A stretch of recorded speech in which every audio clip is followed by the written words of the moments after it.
स्वागत है क्लास 12 के विषय इतिहास के सब्जेक्टिव क्वेश्चन आंसर सीरीज 27 में। आज का हमारा प्रश्न है कैबिनेट मिशन योजना की व्याख्या करें।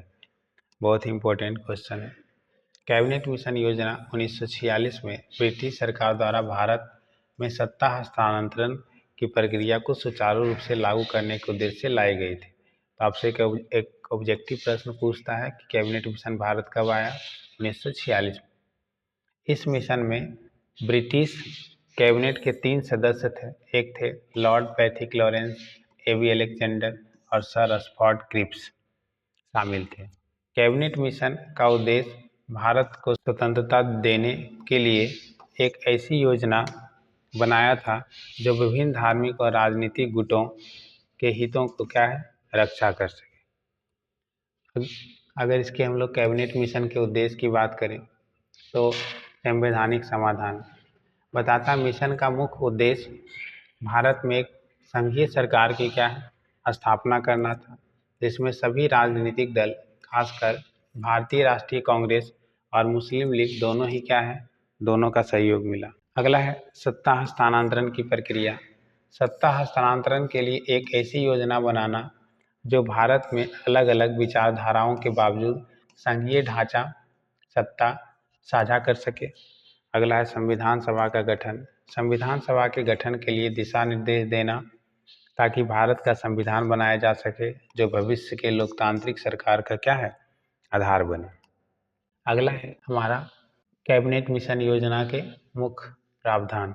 पहला पॉइंट देखिए, संघीय सरकार। मिशन ने एक संघीय ढांचा प्रस्तावित किया जिसमें भारत केंद्र में रक्षा, विदेशी मामले, संचार का अधिकार केंद्र सरकार के पास और शेष शक्तियां वो प्रांतीय सरकार को दी जाएगी।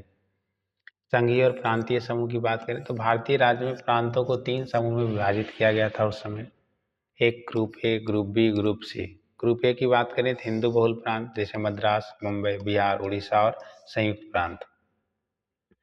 और ग्रुप बी की बात करें तो मुस्लिम बहुल प्रांत जिसमें पंजाब, उत्तर पश्चिम सीमांत और सिंध वाला क्षेत्र। और अगर ग्रुप सी की बात करें तो ग्रुप सी में बंगाल और असम। ये 3 श्रेणी में बांटा गया था। प्रांतों को इस समूह व्यवस्था में भाग लेने की अनुमति थी और ये प्रांत आंतरिक मामले में स्वायत्तता प्राप्त कर सकता था। बताता है संविधान सभा की अगर बात करें तो संविधान सभा में लगभग 389 सदस्य थे, जिनमें प्रांतों से चुने गए प्रतिनिधि और देशी रियासतों के प्रतिनिधि शामिल थे। संविधान सभा का कार्य भारत के लिए संविधान तैयार करना था। अगला पॉइंट है संविधान सभा की स्वायत्तता।